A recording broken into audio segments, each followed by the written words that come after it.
It was March. March. Yeah, not February. I had the date right last week. Oh. And then I was on the phone for an hour. Well, I was waiting for my phone call for like half an hour. And then I called them up and they couldn't find me. And it took ages. And then guy picks the phone back up and just goes, "It's March." Yeah, we've all been there. They told me 2 weeks. Fucking NHS. I'm glad at the very least that it was this way around and not the other way around, where they told you the wrong thing and you were a month late for it, and they're like, "Nah, you missed it." Yeah, your fault. Yeah. Yeah. At least this way around, it's like, okay, I get to play the waiting game a second time. Woo. Yeah. I just want to find out if I can eat a bag of peanuts. Like, I don't think I ask for much. Yeah. I don't think I ask for much. You just want to know whether, like, a jumbo bag of KP salted nuts is or is not going to absolutely wreck you. Yeah. Like, can I eat a peanut and live? Yeah. That's a good idea for a TV show. Like, fuck waiting for the phone call from the doctor. We get in touch with Peacock, because they'll go for it. We'll call up Peacock and just like be like, "Right, we got a fucking show for you. We have got, like, let's say 10 people who think they might not be allergic to peanuts. Don't worry, they are super allergic to the rest of them. So you're guaranteed antics."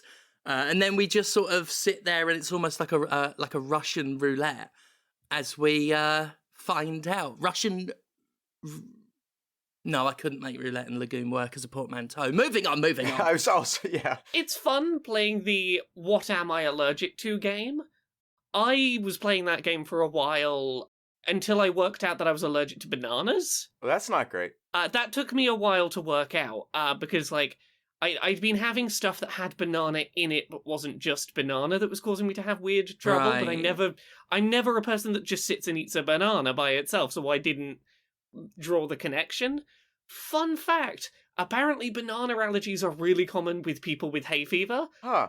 They're also very common with people with latex allergies, because there's 2 different components in a banana that your body will either get tricked into thinking is pollen or will get tricked into thinking is latex. Huh. Yeah, bananas, like, false positive allergy for other things people are allergic to. Bananas, the liar of fruit. Exactly, it's fucking wild. Deceptive bananas. It wasn't enough that they left their peels on the floor for people to slip on in hilarious slapstick shenanigans. It wasn't enough. They had to go for our minds as well as our bodies, did the bananas. Oh, God. And that's to say nothing of their pyjama theft. Oh, look at them just going down the stairs, casual as can be. Right? Harassing innocent teddy bears. Willy-nilly. That toy shop where I like to go to in sunny Dewsbury has 2 bananas in pyjamas action figures. Wow. And I got really fucking annoyed at them because one of them is a figure of B1 and the other one is a figure of B2. Mm-hmm. And I just looked at them and squinted, and all I could think of was, they're the same banana. It's just the same figure. Yeah. Offensive. Yeah, but the other one has a 2 on it, though. Yeah, that's true. His personality is definitely very different. He's the second one. I kind of want to get those figures because they look like the youngest, Bink.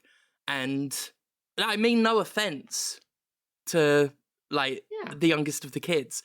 He's just got, like, this, like, little bananas in pyjamas face. He's got the energy. Exactly. Of just happy at the world, nothing's bothering him, he's just being a little lad in his pyjamas. He's just got the vibe. He's got big banana pyjama energy. And I think, you know, that kind of sunny disposition, that kind of positive outlook is something we should all embrace. Speaking of which, just before we move on, you remember that wrestling match that I've been bigging up for months? Yep. The one that happened this weekend, that I had put my heart and soul into and had worked out, like, just the perfect match to make up for the fact that Scotty 2 Hotty pulled out of it. I couldn't sleep this past week waiting for Sunday.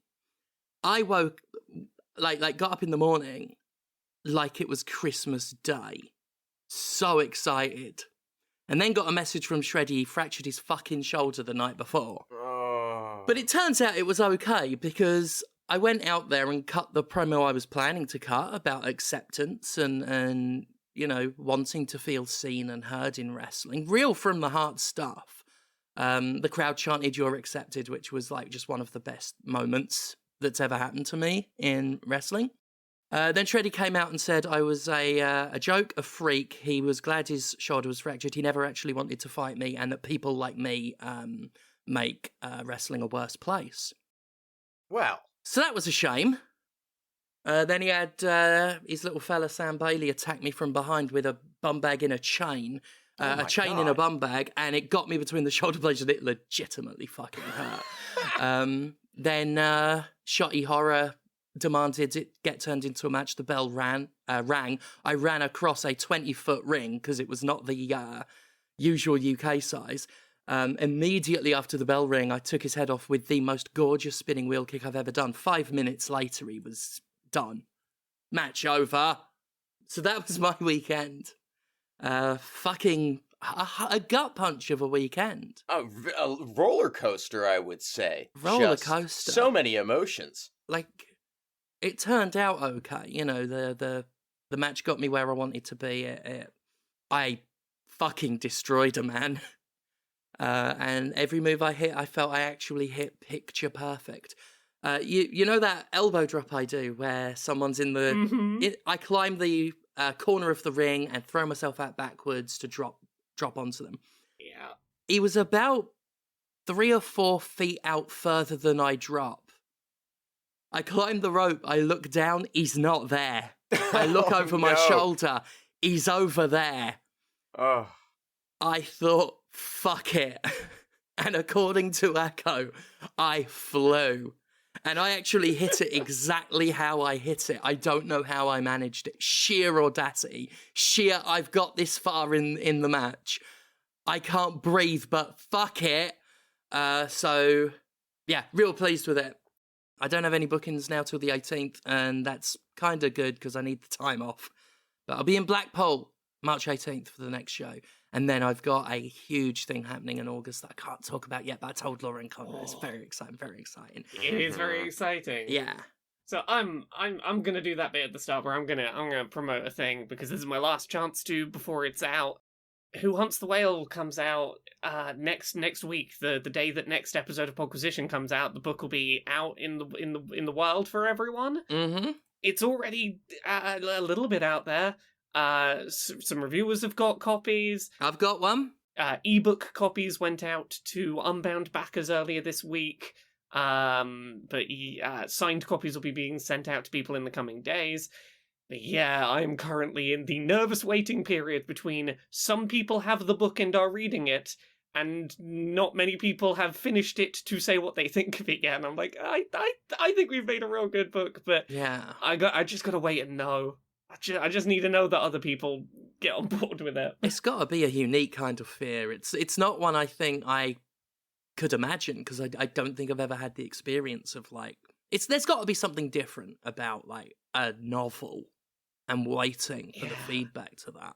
Well, there's such a tremendous level of commitment up to that point that, you know, you've invested so much and now it's all going to hit everyone else at one point. Yeah, like my week has very much been a week of there's not been much feedback on it yet because A, a lot of people who are reading it currently haven't finished it, and B, a lot of people who have received copies have gone, that's cool, I've received my ebook, I'm going to wait until the physical one arrives in the coming days, and I'll start reading it then, which is, I'm like, I know that there's hundreds of copies out there, but I don't know what anyone thinks. I don't know. And I just gotta sit and be like, I'm confident in this book. Yeah. Because like the thing I keep reminding myself about it is usually by the time I reach this point with a book, I fucking hate the book I've written. And it's not because I don't think the book is good, but because you have to read a book with like a fine-tooth comb so many times between finishing writing the first draft and it being out. There are so many I have to carefully read everything I've written again and again and again and tweak it and read it and tweak it and read it. You know, you tend to hate these things by the time you're done looking at them. Well, and there's something to the, like, perfectionist streak that runs through a lot of people. Yeah. To where you can edit yourself into infinity. You know, and particularly with a project of the scope of a novel. At some point, you have to just go, this is it, and let it go. Yeah. But, like, very specifically, with this book, I haven't felt that way. Like, I still think this book is great. I still really like this book at this moment, which, like, this is usually the bit where I'm like, yeah, I'm gonna hate it until other people say it's good, but, yeah, so... Who Hunts the Whale? That's out real soon. If you pick it up and you read it and you enjoy it, go put a review or a rating on Goodreads, because that really helps. Just like the number there really helps to just like click that if you enjoy it, so that other people go, book is good. Should we talk about things we've played this week? Sure. I reckon we could get away with it, you know. Yeah, we could probably do some of that. Yeah. So, who wants to start? Has anyone got a game they want to talk about first?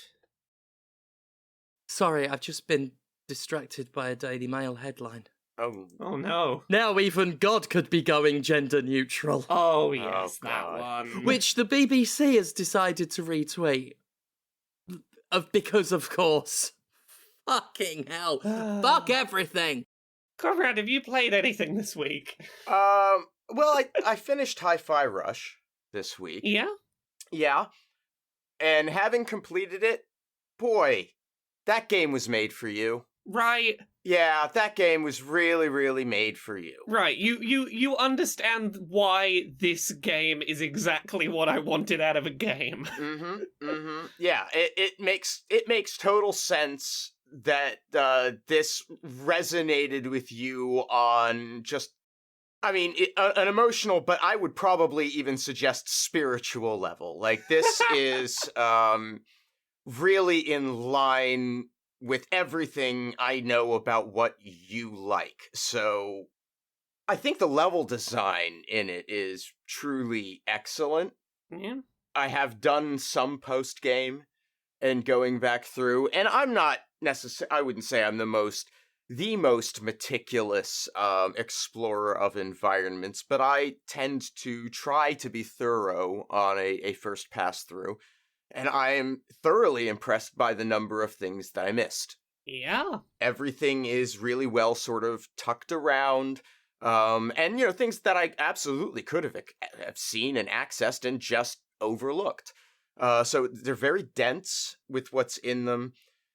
The progression system, I don't think it's not ideal unless you are going to commit to replay. This is a game that was made to be replayed. Yeah. And, you know, and I mean, and that's evidenced in no small part by the number of things that it says, hey, you can go do this now, immediately after you finish the single player campaign. Yes. But this is also really reflected in experience growth, I guess is the best way I would describe it. The in-game economy, by which you acquire new moves, abilities, and so forth. And there are some interesting concessions in that system that I really like. The ability to sell back moves at a percentage loss if you don't get on with them or you're not using them. And it's a pretty good percentage return. I think it's like 90 or 95% you get back. Yeah, I think it's like 90%. It's reasonable. And I appreciate that it's there.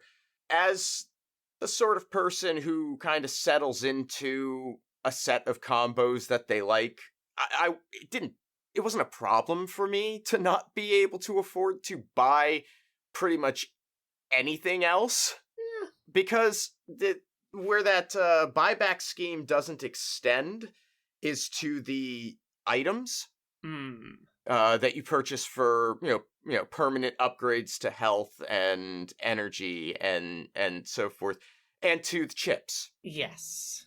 The chip system is too expensive to feel particularly valuable in a lot of circumstances. I agree. I feel like the chip system really only felt worthwhile for me once I got into the post-game, and it was very specifically There are some optional, very difficult endgame challenges available that I invested some money into chips, because for specific tough challenges, some of those chips, made it more viable that I could actually complete the challenge, and some of them I've put some investment into for, the time trial, beat as many floors as you can without running out of time mode, some of them have been useful for, but, during the main game, they were not a good return on investment compared to the other things you could be spending on. Yeah, and to explain for people who are, listening and don't know what we're talking about, there is a mod system in the game where you can acquire some collectibles found in the environment and then spend them and some cash for a passive upgrade to something. But you have a limited number of slots that these chips fit into, and if you increase the strength of a chip's level, that higher level will require multiple slots to use. Getting new chip slots is a very expensive purchase from the store as well. And so you are very, very, very limited in how you can access this system. Again, it's another situation where I don't find, unless there are a bunch of chip designs in the world that I just didn't unlock and find, it feels pretty limiting in what it offers and in terms of how those things are specifically valuable. So it doesn't feel like a huge loss either, but it feels not great to have this system here that could be very interesting, but also comes across as pretty poorly implemented. I do wish it was more of a thing that you could passively pick up, not at the expense of combos during that first playthrough. Because, in practice, the only way I really used the chip system was, okay, here's a challenge room where you have to be doing attacks that you have to defeat enemies using attacks that use up meter, but to attack to get that meter would be risky. Here's a chip that lets me block to build meter so that I'm not risking killing the enemy so that I can use the metered attack to get the kill. It's very specific niche cases like that. Yeah. Rather than feeling like I was building a build. Right. Yeah. So it feels a bit like a missed opportunity. Okay, and this legitimately drives me nuts. The NPC environmental puzzle stuff really annoys me in one specific way, and it's the targeting. Yeah.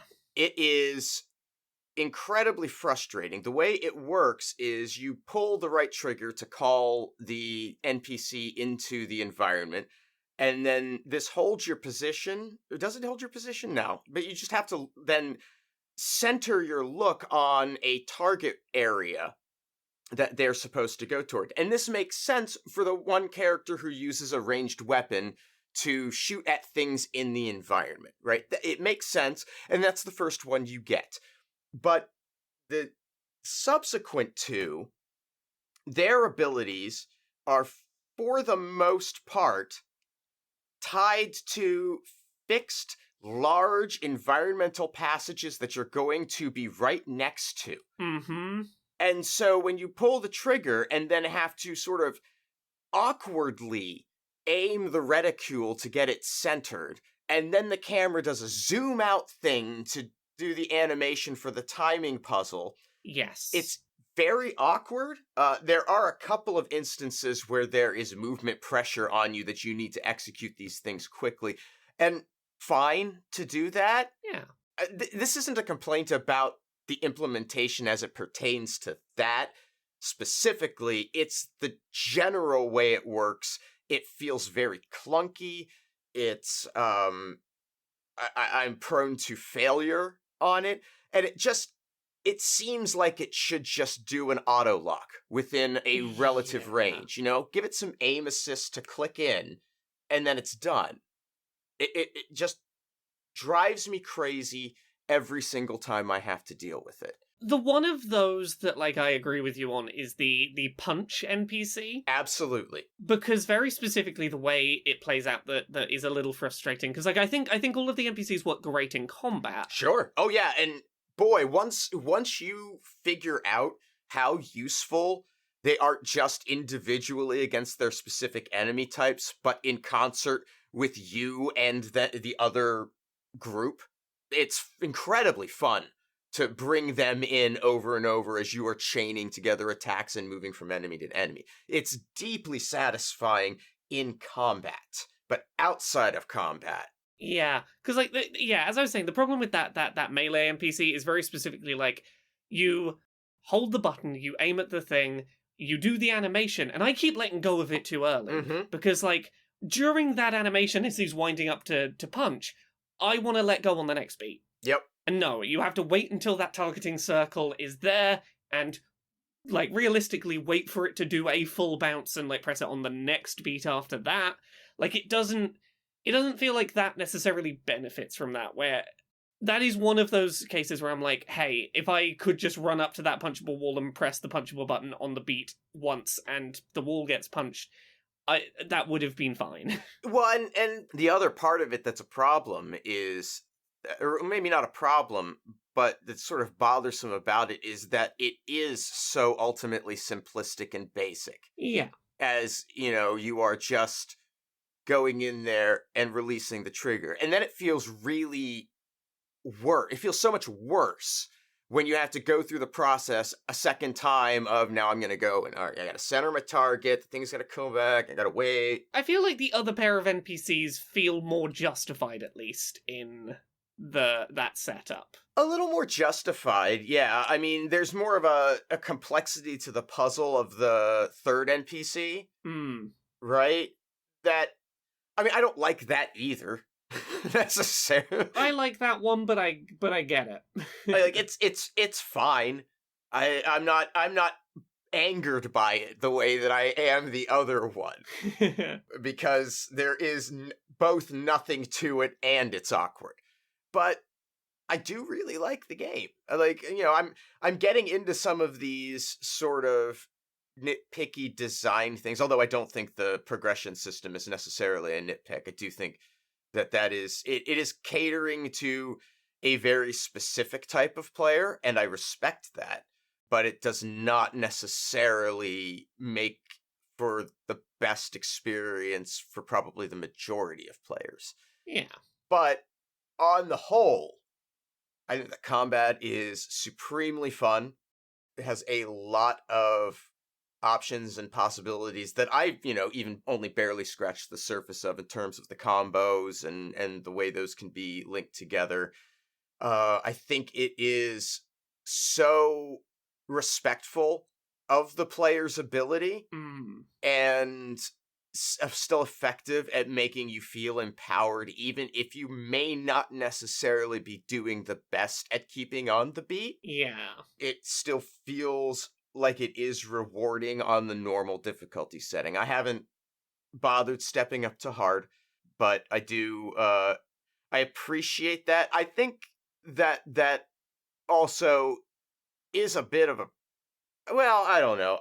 I was consistently getting A ranks through most of the single player experience. So, I was about to say, gosh, I wonder if, because my timing isn't necessarily the best, but I was still consistently, pulling B rank down on that. Yeah. The timing percentage was the thing in my normal mode playthrough that was largely pulling down a lot of my scores. And it's the thing that I, in the post-game, I've been putting a lot of time focusing explicitly on that. Right. And it has really sort of, clicked a lot of things for me. But, I was the same. I was getting, maybe... on a good level, I was getting, 80% timing and, S ranks on the other aspects of the fight. But, still feeling like I was doing well. And I do think that post-game content is very good and interesting in terms of these challenge rooms that, we'll just say it. Yeah. There are challenge rooms that are opened up in the post-game, and I have only done a few of them, but they are interesting. Yeah. Again, this game feels like it is catering to an audience that is intent on replaying it. Yeah, which usually I'm not that person for character action games. I usually will, I'll play through a Devil May Cry or a Bayonetta, play it through once. see the story through and be like, yep, that's me done. But I also think that is a trait common to this genre in a lot of ways. Because I was trying to think back to, when I was really into the first the first and the third Devil May Cry. The second one didn't hit me that hard. And how so much of that when I was playing Devil May Cry 3, it was with the understanding, like with the foreknowledge that I was going to replay this on multiple difficulty settings. And that was like part of the process of playing it. And how that just felt normal to me. And this game feels like a very modernized approach to this, I would argue now is a classic type of game that we don't see quite as specifically anymore when it used to be a very dominant kind. It has shifted a lot more in the direction of open worlds. You still see combo-driven stuff, but you don't see necessarily the same focus on reward being tied explicitly to it. So this is following in a lot of ways on a very, very established, if maybe less popular genre now. Yeah. And therefore, perhaps should be catering to that audience in these ways. And it's doing a very good job, I think, of creating reasons for those people who are interested in a game that you replay over and over to do so. Well put. Yeah.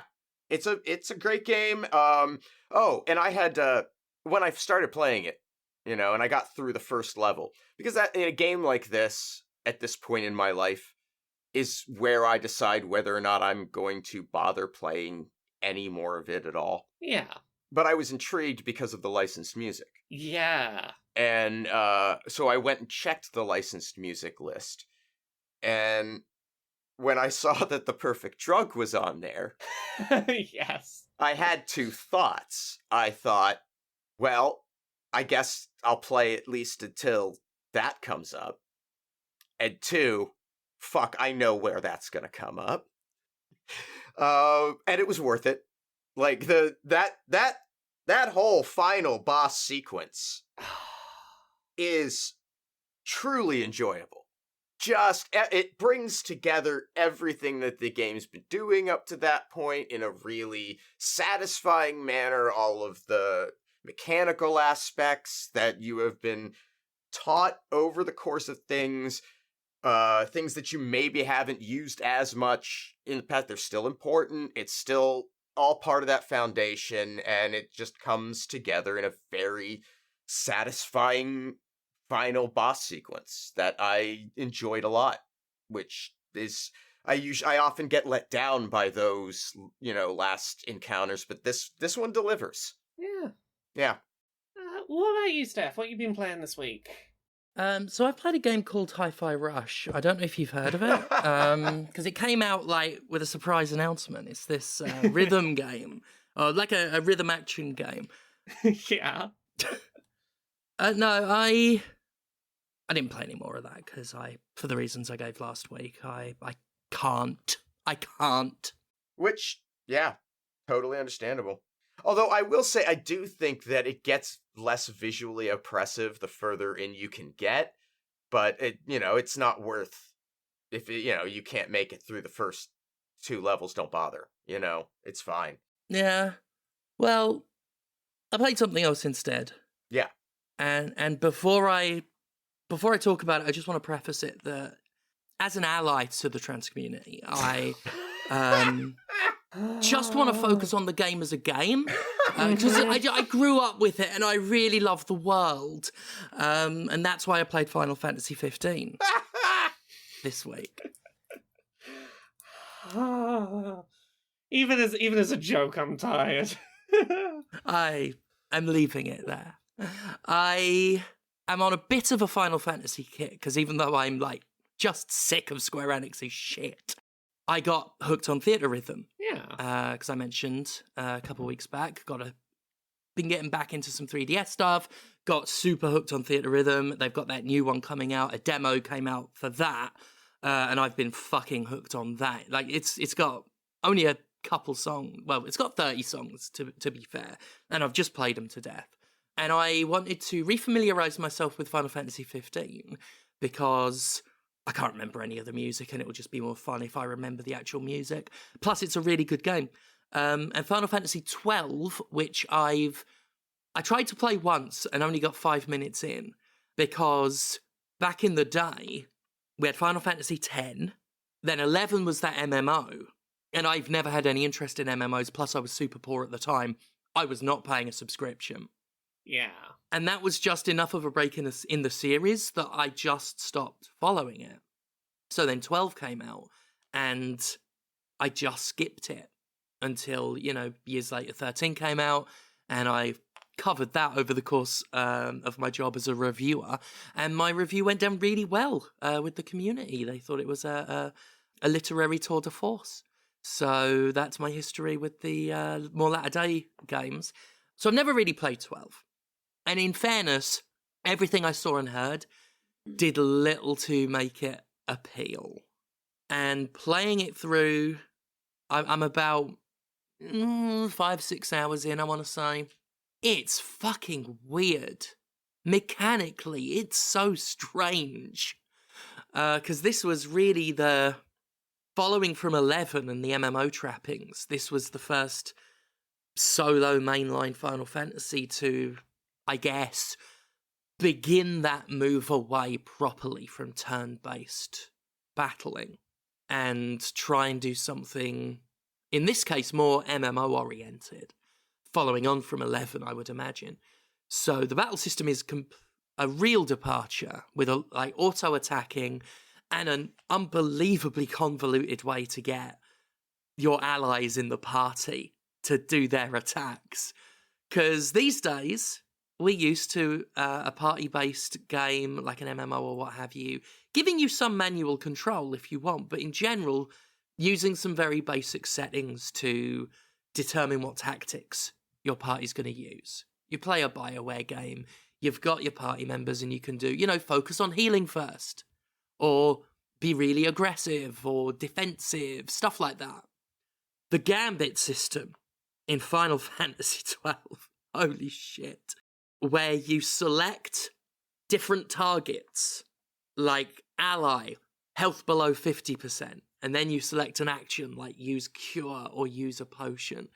Enemy, one being targeted by the player, or one that's weak to fire or something like that. Really specific. You can get really specific with it to the point where myself, who doesn't like micromanaging, is just like, I don't know what the fuck I'm doing and what's efficient here.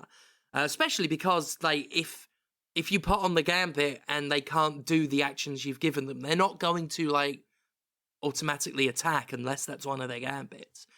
Without you manually overseeing them, it can be a real pain in the arse to get them to be efficient.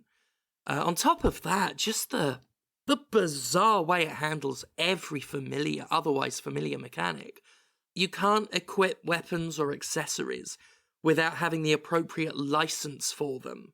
There isn't a skill tree or anything like that. There's a grid of licenses, and you get license points, and you use those to unlock licenses that let you use stuff. And it has some stat upgrades and stuff on it also. And that's split up into a job system. So if you want to wear an iron bangle, you need to invest in the accessories license that lets you have an iron bangle. And if you're on the white mage skill tree, it's not enough to just get the license to use cure. You've then got to go to the magic spell shop to buy cure so that you can use it. And it's extra steps, the game. Everything is what you've seen in an RPG, with so many extra steps. It's baffling. Now, I don't know if at the time, because I can't remember much discourse around it at the time, I don't know if people felt the same way. or if this is me looking back after years of streamlining. But it is bizarre. Everything is so ponderous. I'm still sticking with it, but I don't think I'm going to see it through to the end. Because it's deeply strange. And that's 12. Playing that on the Switch. Yeah, just a very strange game. Speaking of strange, I'll quickly, because I've not gotten as far into it yet, but Final Fantasy XV, which have both of you played that one? I played a lot of 15. Which one's 15? Is that the one with the tour? It's the boy band adventure. Yeah, boy band in a car. Yeah, I didn't play it, no. It looked interesting. It's got the best intro a Final Fantasy has ever had. Yes. One of the best intros, in my opinion, in gaming. In terms of an intro that sets the tone for the game, it's almost perfect. As these 4 lads push their broken down car along a highway while a cover version of Stand By Me plays, which when I still remember when I played it for the first time, and it was so fucking jarring because it's Final Fantasy. You don't expect a very good cover version of Stand By Me to play while the camera pans up. Like, it's brilliant. And it sets the tone for a game that is brilliantly confused and all over the place, but works. Now, I didn't know that Forspoken was done by these people, by the people who did 15. It makes so much sense because 15 is a mess. It's kind of like the other side of the coin that Forspoken is on, in that both these games are a fucking car crash of ideas. But with Forspoken, all these ideas undermine each other and create this car wreck. Whereas with 15, the ideas are all so bizarre and almost surreal in terms of presentation that it works. So even though the story is fucking incomplete and requires you to look at a whole bunch of ancillary material, the experience as a total package is so fascinating and enjoyable. Just spending time in the world is enjoyable. So it's easier to overlook the disjointed, incomplete story because the story's almost in the background. Yeah. Because it's more about Ignis plagiarizing recipes. Yeah. And buying soundtracks for the car, which I would not forgive that in another game. A game that makes me sit for 3 minutes watching them drive a car. I don't know what but again, in this game, the presentation, I'm like, yeah, this makes sense. It's unapologetic about every choice it makes, and it has no... It doesn't have any pretenses of thinking any of the things it's doing are necessarily smart. It's just, look, we want to have a world where, you know, you'll be in the middle of fighting a dragon and someone in your party will be like, this gives me an idea for dinner. The game doesn't take itself too seriously, and it is just an adventure of a bunch of people having a bit of a laugh while kind of going where they're meant to be going. It's a road trip video game. Yeah. And I like the road trip as a story, like conceit. Road trip narratives are something I really enjoy. So I think that helped as well. But yeah, its sense of humor is bizarre, but very charming. The shitty little time-wasty things like fishing, I like. And it's stuff in other games I'd roll my eyes at, but it's just presented here in just the right way that I'm absolutely enchanted by it as I play it. The combat system is where you definitely can tell that there's DNA that would be found in Forspoken, because it's got that exact same issue of the only way to guarantee I won't get hit is if I do nothing but spam the dodge button, because the attacks come in thick and fast and it can be really hard with the mess of what's going on screen. Can be really hard to anticipate. The main difference is between this and Forspoken is the punishment feels less. You're not juggling a whole bunch of different attacks. You're not trying to pull off things with charges and massive cooldowns. In fact, the special moves you can do, which that you're commanding your team to do, will always pull off. That doesn't mean they'll always hit, because sometimes the enemy will have ended up behind a wall, and Prompto will just shoot the wall. But you don't feel punished for not being prescient. That's the difference. Forspoken is so obsessed with showing off its parkour dodging animations that to try and do anything else feels punishing. Whereas in Final Fantasy XV, it's very frustrating to try and anticipate hits, and the fact that there's a QTE button prompt to dodge, but only sometimes. That's frustrating. But with the warping in and out of combat and the bells and whistles of your teammates, and just having teammates helps, as opposed to Forspoken. It does just enough. And what I like about the combat system is it's the first time Square Enix is, in my opinion, floundering attempts to move away from traditional turn-based JRPG combat. This was the first time I was like, okay, I'm getting this now. Okay, this feels like it's got a flow to it, and it feels like it knows what it wants to be. And that's something that I felt they finally perfected with Final Fantasy VII Remake. So that's what really helped me sort of come back to Final Fantasy after, it's well known that I despised 13 and didn't play 14 because, again, MMO. But Final Fantasy XV really brought me back. It's just got such a unique style. I don't think there's a game quite like it in terms of that style and presentation and just the sheer mix of things it does. A genuinely fascinating game. I really could talk about it for hours. I'm not gonna, because that would be absurd halfway through a podcast about lots of things. But I really could. I've been streaming it, and I really can just wax poetic about it, because it's so genuinely interesting. But yeah, 15, I'm playing the Royal Edition, which I never played, so looking forward to going through seeing what has changed. Yeah, good stuff. Nice. In terms of stuff I've been playing, the only thing I've been playing really is the Playdate some more, because I'm still getting my weekly dose of little games to play. Yeah, that must be nice. Must be nice. So this week's pair of games were Star Sled and Saturday Edition. Star Sled I'll talk about first because it's an easier one to describe, I think. Star Sled is a game where you use the crank to pick the direction that a ship is pointing. And your ship that you're flying through space has a sort of trail that leads behind it.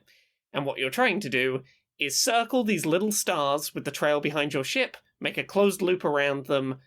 That's how you progress. You'll have levels that have a bunch of these to collect. You can only capture one of them at a time, which sometimes will be used for things like there's two of them very close together. You've got to sort of thread the needle between the two as you do your circle.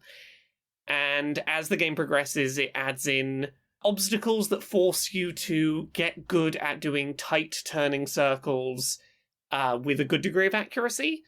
A good example of this being the first boss level that I came across was one where it was a big space station satellite thing that had lots of these sort of semicircular alcoves in them that had these little stars to collect, but the entrance to them had electricity going across. So you'd sort of fly in when the electricity wasn't going, do your tight circle to collect the star, but the electricity would still be going. So you'd have to sort of carefully keep doing tight circles until the electricity blocking your way passed, and then you could escape.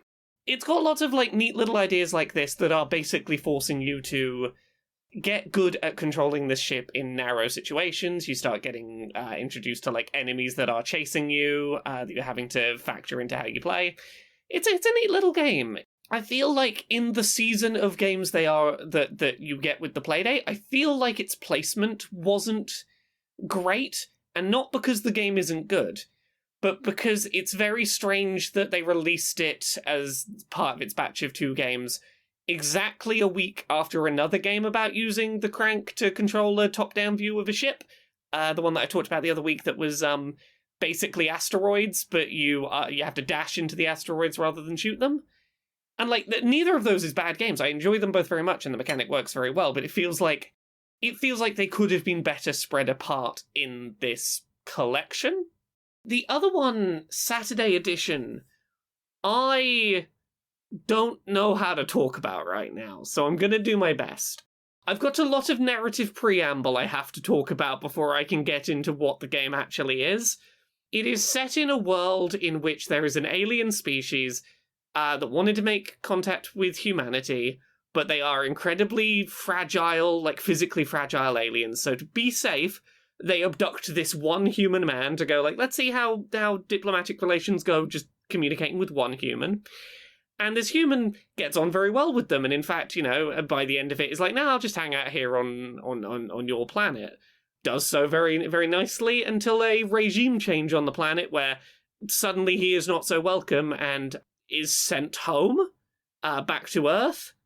And he decides to talk about his experience to the media, about the fact that he's been abducted by aliens, and basically being like, I promise you will not find a single piece of evidence that I have been on this planet the last 4 years. You will not find any evidence I've been on the planet for 4 years.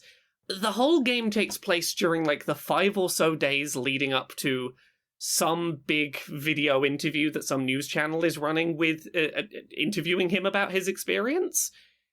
And it seems like maybe some people who know about aliens on Earth are not happy that he's speaking up. That's the vibe I'm getting. And I say that's the vibe I'm getting because all of that preamble gets us to a very slow, plodding, point-and-click adventure, kind of. And I like a lot of the design aesthetic going on in it. I like a lot of the writing. I like narratively what it's going for. I think the characters are engaging. What I think this game struggles with is movement speed is slow. And maybe this will improve as I get further into the game, but right now, what I'm struggling with is... Let me talk you through a series of events that happened that were made very infuriating because I was moving very slowly. I walk to the office where I work, walk to my co-worker's desk, they tell me they need a cable. Cool, I walk out of the office, go to a shopping centre, slowly walk around the shopping centre, find the shop that sells the cable, the shop is shut. Walk back to the office to find out whether, I'll get new dialogue maybe that'll point me to where to find the cable instead. No, it does not. I'm now like, okay, I have to, I guess, do the point-and-click adventure thing of walk around clicking on everything until I find something that helps me work out what I'm doing. And, it's that moment of, I don't know what I'm doing, and I've not had enough time in this game that I'm, I have ideas to work off. I'm just going to have to very slowly move around clicking on things. And, that early momentum wasn't good. I'm going to give it another try and hope it gets past it, but, it's not made a good first impression on me, not because of the narrative that I am, genuinely, pretty intrigued by, but because I cannot be doing with this much early on, click on everything until you find it in a game that isn't pacey. Yeah. Pixel bitching, I believe was the old term for it. What did you say, sorry? Pixel bitching. I think that was the old, yeah. I guess these days questionable term for it. That's what they used to call it. And here's the thing, I'm not opposed to that as long as, my time is not wasted while I'm getting that done. As long as I can sort of quickly whip around places and go, check that, check that, check that. I'm not fond of it, if you're doing... Where's the game in that, clicking on everything? Yeah, I would always prefer it not, but I can live through it if you at least, don't plod through it. Yeah. I mean, there is something to be said for using your observational skills, but the problem there is... How far do you go at obscuring the thing that the player is meant to see? Yes. That's it. If it's click until you stumble on it, then that's... Yeah. It's got that feeling right now, which is a shame. But the other thing I'll very quickly talk about with Playdate is I needed to distract myself this week, 'cause this week's been a lot. I sat learning how to make games for the Playdate. I've tried learning to code a few times in the past, and, mixed success. But I really like the development tools that are available for the Playdate.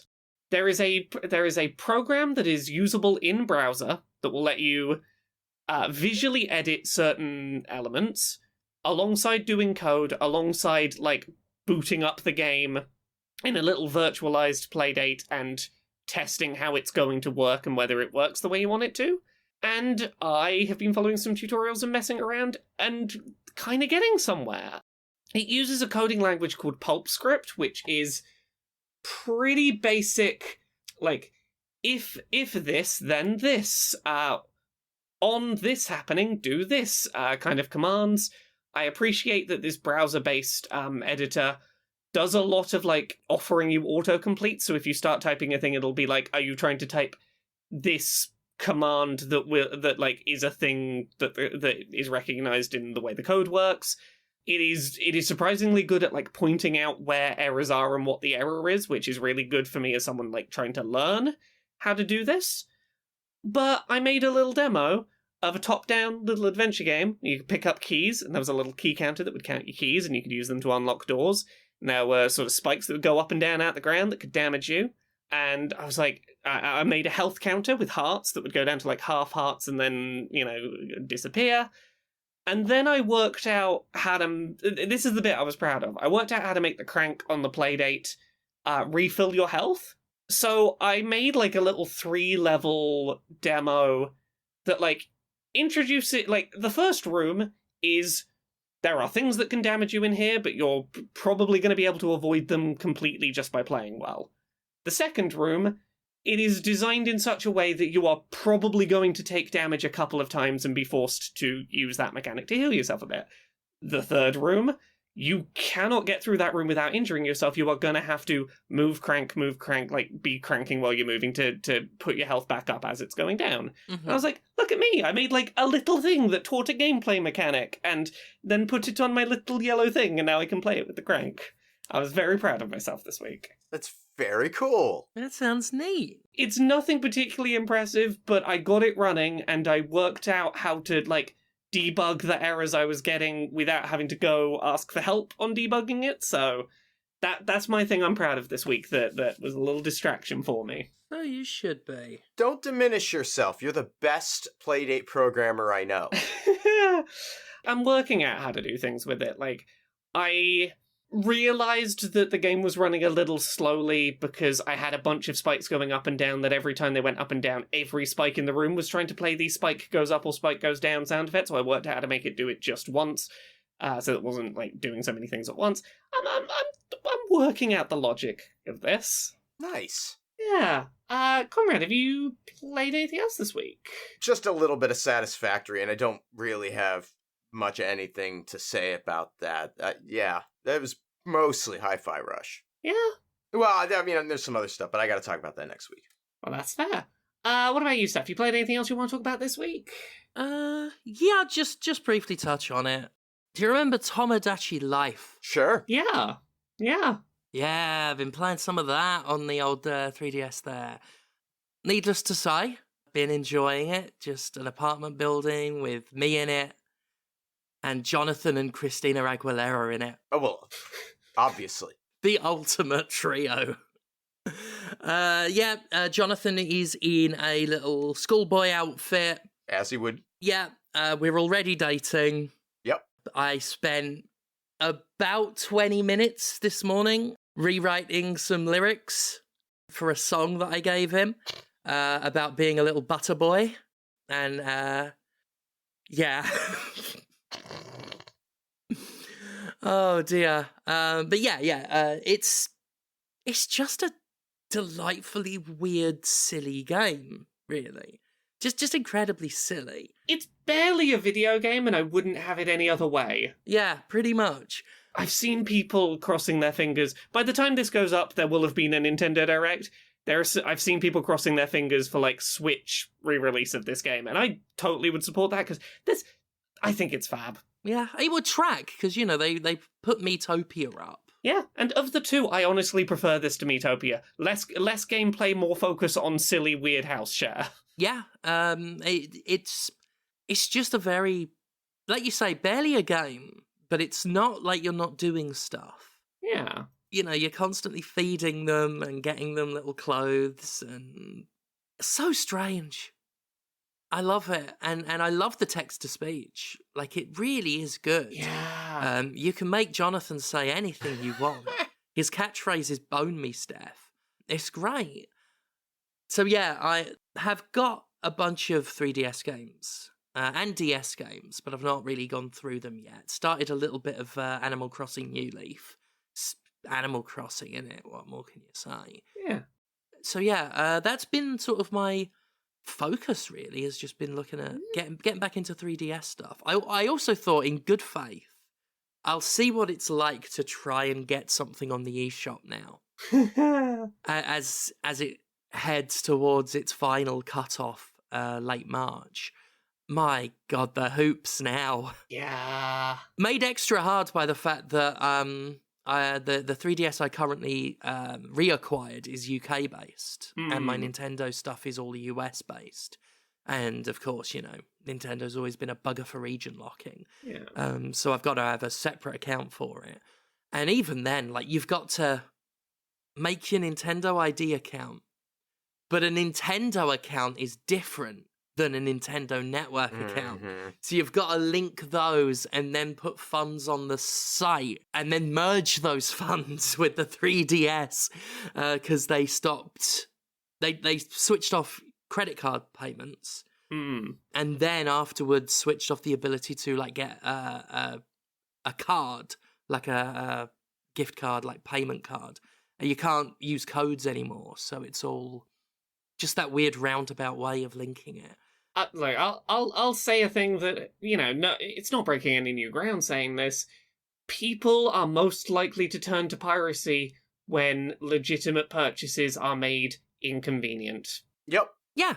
I mean, it's literally because after trying to fathom all this out, after trying to get my proper Nintendo ID onto it and failing, and the game never even, the system never actually telling me what the problem was. And then setting up the new one, which was a whole bunch of hoop jumping.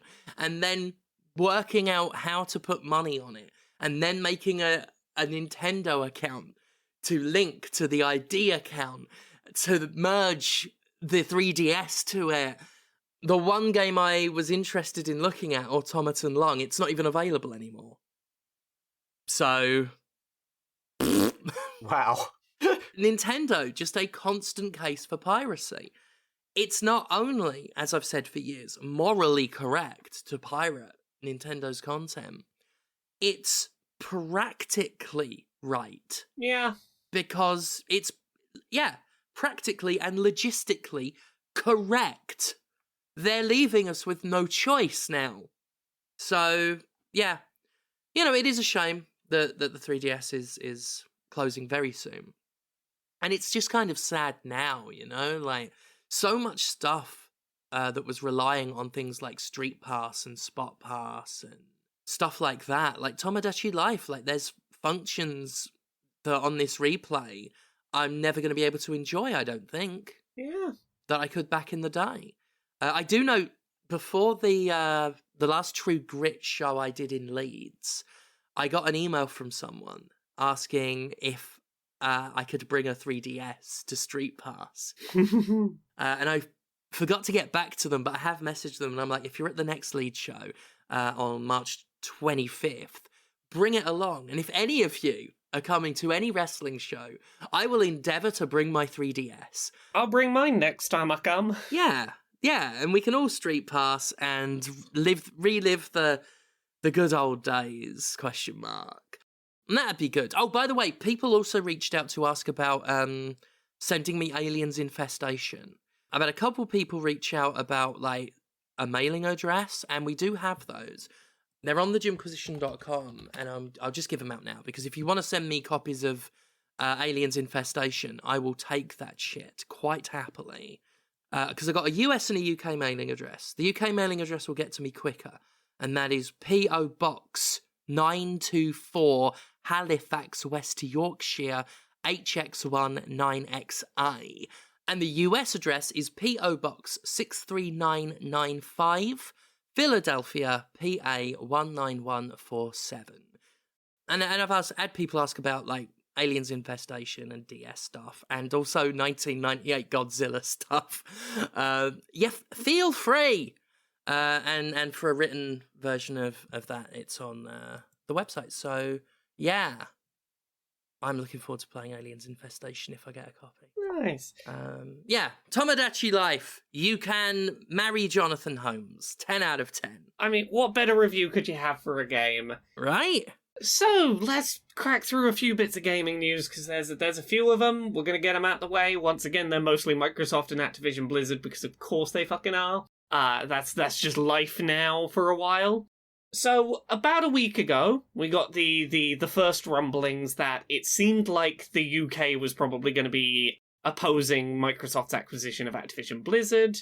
Basically, in a report to the New York Times, Microsoft talked about the fact that they believed the UK's antitrust authority was probably going to intervene. That turned out to be correct. Like, literally today, maybe an hour before we started recording, that all became official. And that has led to some interesting pushback. So we'll start with what the UK's regulatory body is saying about the acquisition. They believe that it could harm UK gamers. It could result in higher prices, fewer choices, and less innovation. Yep, monopolies tend to have those outcomes. The UK's regulatory agency isn't outright saying, no, we won't let you do the deal. They're basically saying, we're going to inform you of some possible remedies that could address our concerns.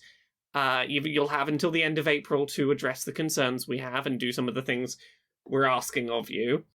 We do know what some of those things are. There's a tweet from Stephen Tolito that has summarized pretty well what it would take for the UK's competition regulator to be okay with the Activision purchase.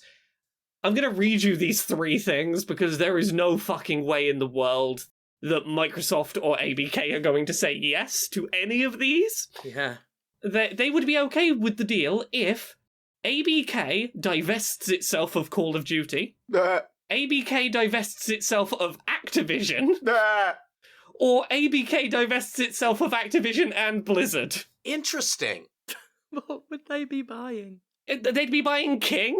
King. Yeah, I guess so. They'd be buying King. They'd be buying King, which is, I mean, that as I've said, I think that's the thing they actually want. It won't be worth the whole amount of money. No, God, no. Absolutely not. Which, by the way, right? Historically, when money's been tight for me, right? Yeah. I don't buy luxuries. Why is Microsoft laying off over 10,000 people and still buying itself a treat? I mean, it's probably laid off a bunch of people so it can afford to buy itself a treat. You give up the acquisition first, you cunts. I mean, in capitalism, you don't, because they don't fucking think like that, because, you know, daddy's got to get his treat and fuck the rest of the so-called family. They don't think of workers as people. Check out Who Hunts the Whale. Well, no, it's human resources. Yeah. You know, that was one of the points I made on the Jimquisition the other week, when I'm like, you know, they're people. We keep calling them employees, workers, human resources. They're people that get laid off. And yeah, like, fucking, it's so offensive, and it should be offensive, but we're so used to it that it's, you know, and we're so used to the idea that it's normal, but as I've often said, normal is not okay. It should be so offensive that Microsoft laid off 10,000 people because, times are going to be tough, and they still want to spend that much money buying Activision Blizzard for a lark. Yeah. I'm so glad it's this difficult for them, if for no other reason than spite. But that this has been such an uphill fight for them. Anytime a corporation struggles to get what it wants is almost universally brilliant. But I am enjoying it. Yeah. Even if they end up getting it. the fact that they've had to at least, like, break the habit of a lifetime and these executives have had to fucking work. They've had to spend the last 6 to 12 months having to, like, talk about how shit they are and how much better their competitors are than them. Yeah. And if nothing else, it's been good having to watch these companies go, oh no, look at us, woe is us, we're so shit at making games. Yeah, it's been nice to see them have to put in the effort. Yeah. Especially because I didn't have much faith that they would have to. Yeah. Like, I'm so used to seeing regulators, like, roll over for companies now. And I'm sure they were too. Yeah. And there's still time. Let's not, jump to any conclusions, but... Well, yeah. There's still every chance that this acquisition will go through. Oh, absolutely. But I'm just enjoying that it's been a fight. Yeah. On the topic of the Activision, the ABK acquisition, and the UK, we got some quotes from Bobby Kotick this week. Oh, boy. Oh, that evil monster. Yeah, that evil monster.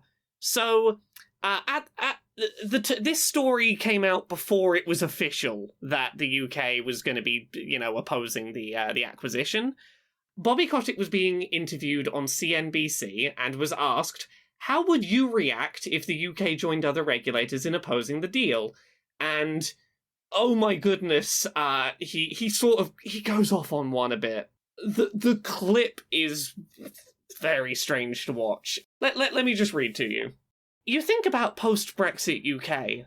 It's probably the first country where you're seeing a recession, and the real severe consequences of a recession. It really isn't all about Sony or Microsoft's platform. Investing in this acquisition is about the future of technology. He went on to say, if deals like this can't go through, the UK isn't going to be the Silicon Valley, it's going to be Death Valley. It already is. Yeah, he goes on to waffle a bunch about, like, oh, regulators don't understand the video game industry.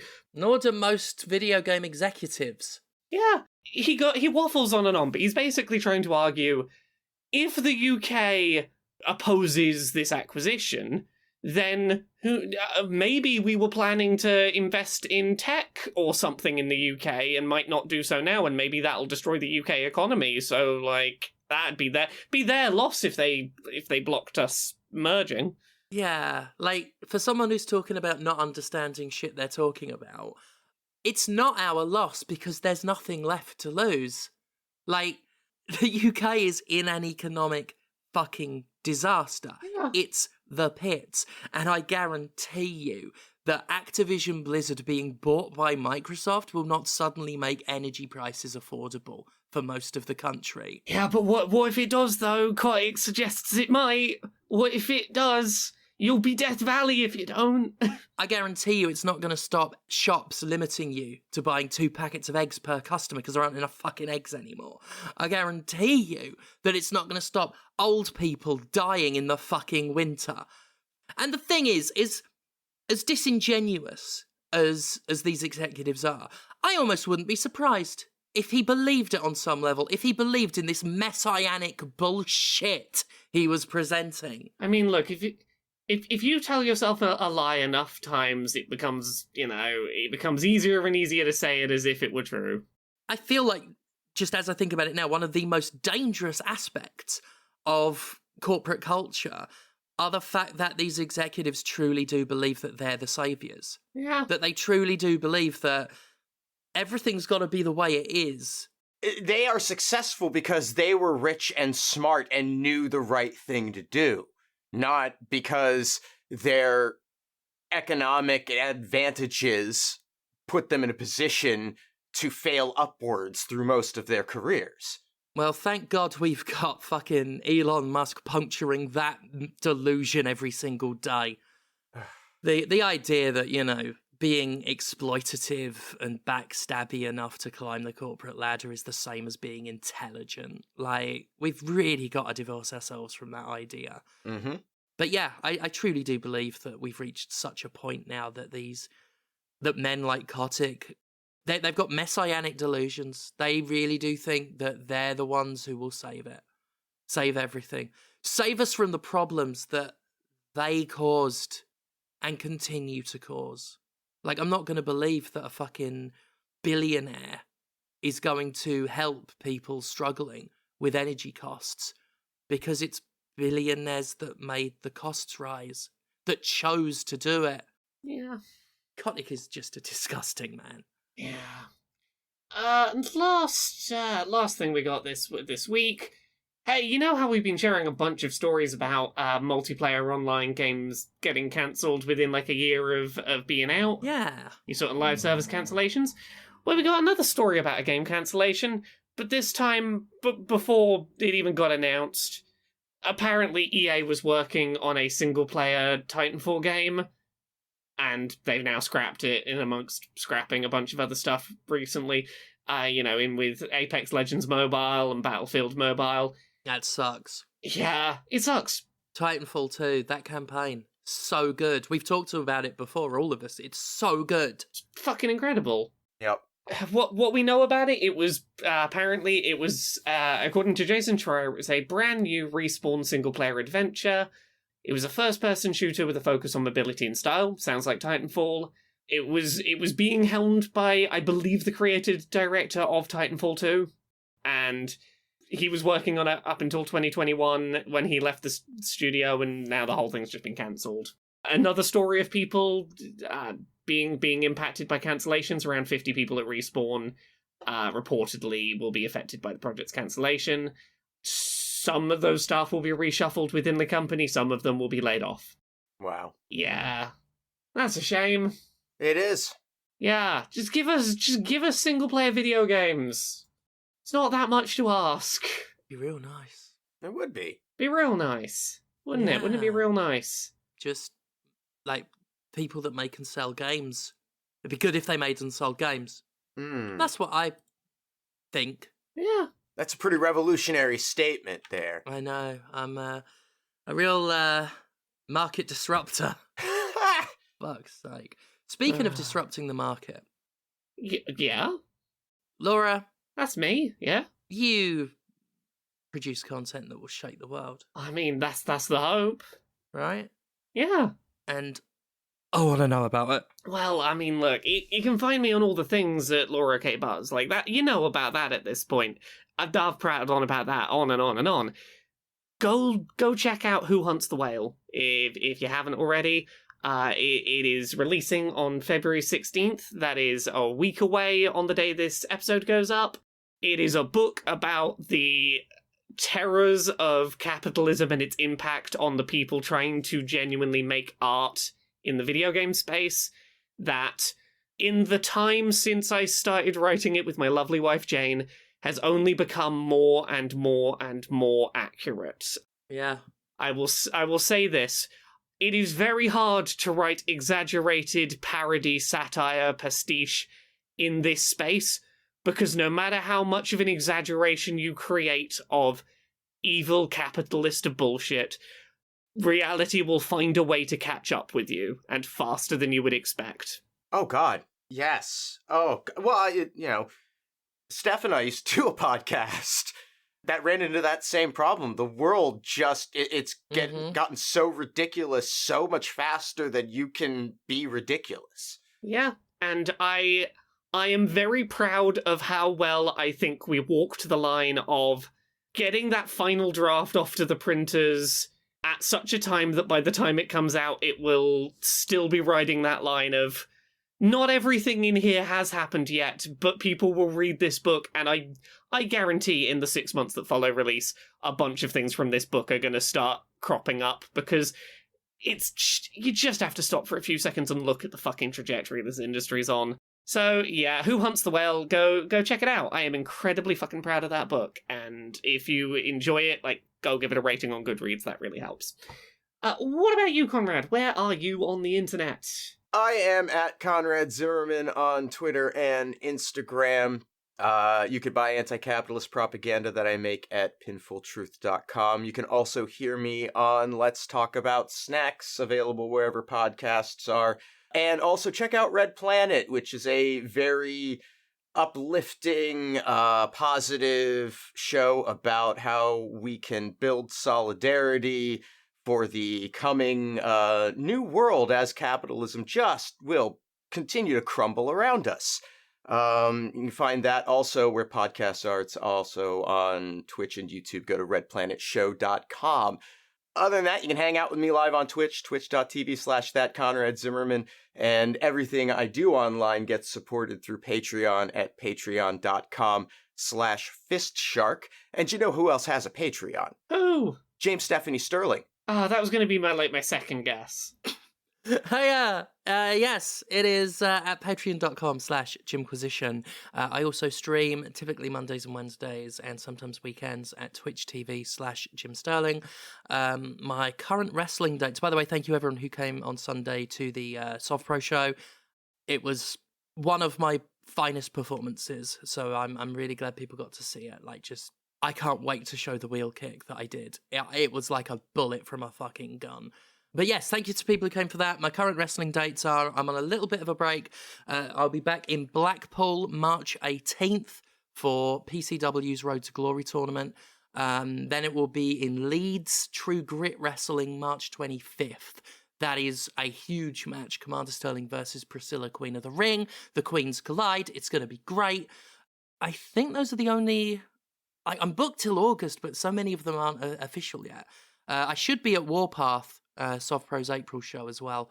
But I will give you those details at another time.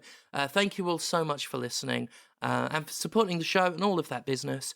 We will see you next week. Bye. Bye. Bye.